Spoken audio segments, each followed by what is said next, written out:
сути мы как бы передаточное звено. К нас подошел представитель Забайкальского центра поддержки трезвости Игорь Данилов. Я правильно сказал? Может, что-то не так? А в чем вот ваша заинтересованность в акции дома?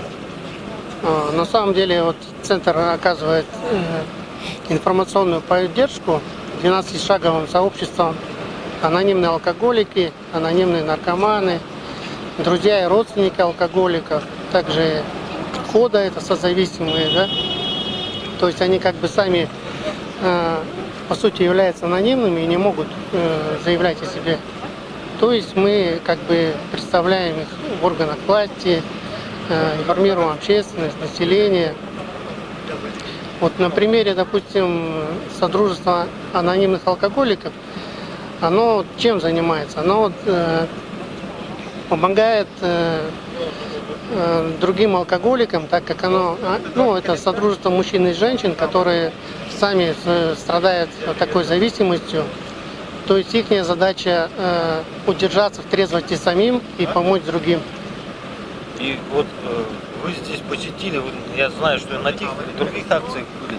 Вообще впечатление от этой акции, насколько она, так скажем, эффективна, может быть, для социально обеспеченных людей это немножко другое, но социально необеспеченных людей эта акция необходима, по-вашему? На самом деле это очень такая полезная акция. Она, я так думаю, она помогает людям, попавших в трудную жизненную ситуацию, поскольку...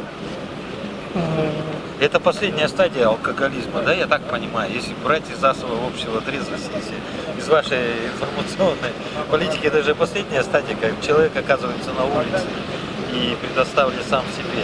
Это же все-таки алкоголизм.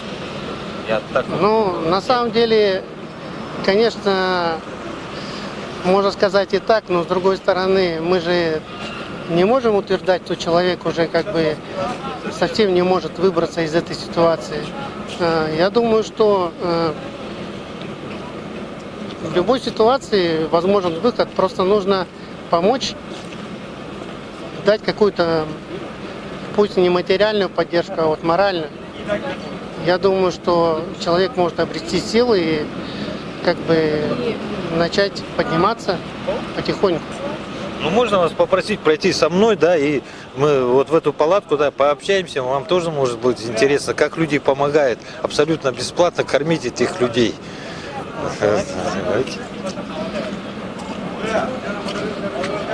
Вообще, вы первое, я вот честно скажу, сейчас вот узнаем меню. Здравствуйте, здесь у нас раздача пищи. Сегодня что сегодня у нас для наших подопечных, так скажем?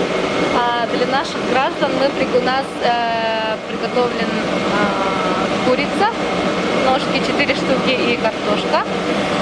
Вместе с курицей у нас идут хлеб, соус курицы, овощи и лук.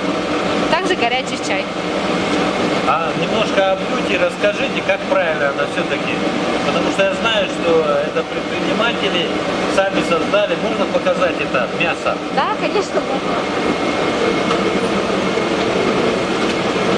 Я не просто так это показываю, потому что, смотрите... Так выглядит наш обед для людей, которые вот мы приготовили.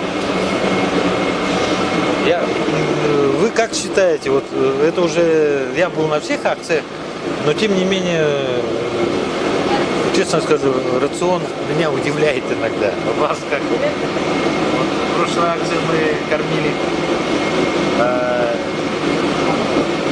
гречки, кажется, с сосисками. Нет, я почему спрашиваю? При этом это все бесплатно, как вы считаете? Все-таки народ у нас еще имеет чувство ответственности близкому, да? Я не знаю, как вот на предыдущих акциях кормили, но я думаю, что все-таки вот есть вот люди, которые неравнодушны, они вот действительно помогают. И понятное дело, что вот людям, попавшим в трудную ситуацию, им порой вообще нечего есть, а вот такие акции, как покормили, хоть раз поели в день, то хорошо. На самом деле, Я знаю, в городе у нас существует много неравнодушных людей. Вот, к примеру, скажу, вот группа Сева есть. Она каждую субботу кормит перекресток Октябрьская, Лермонтова. Тоже кормит бездомных. Бескорыстно, бесплатно. К сожалению, у нас еще есть эти люди, им нужна помощь. Ну а на самом деле эта акция больше помогает не только людей найти выход из своей ситуации, но еще провести медицинское обследование, которое необходимо, наверное, в нашей жизни, особенно в городе Якутске.